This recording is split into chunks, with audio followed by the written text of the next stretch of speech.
14,000 Canadians stormed Juno Beach that day with no guarantee of victory. It was a gamble like the world had never seen before.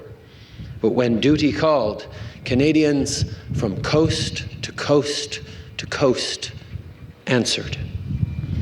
The 3rd Division and the 2nd Armoured Brigade represented all of Canada.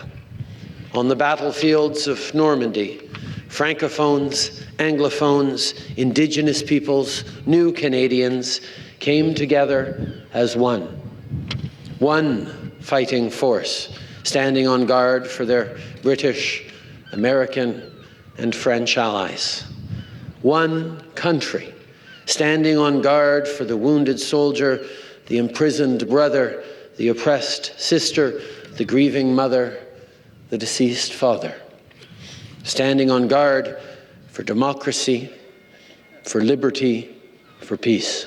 I always said, that the D-Day was hard to explain to anybody because the kind of day it was then, because we thought we knew everything was going to happen that day, and then when we got going, it was altogether different, But it was the noisiest day I've ever had in my life. It's a pretty humbling experience knowing that 75 years ago, what the guys before us were doing here.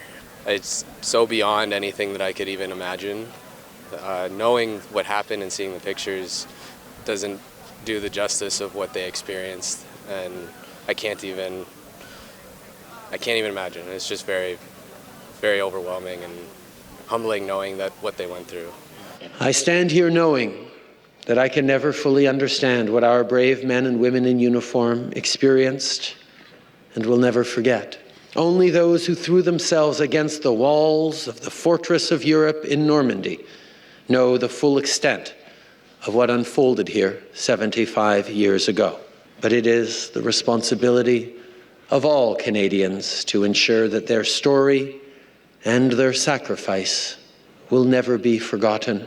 It is up to us to preserve and protect the values for which they fought, up to us to uphold their proud legacy, and we will not let them down.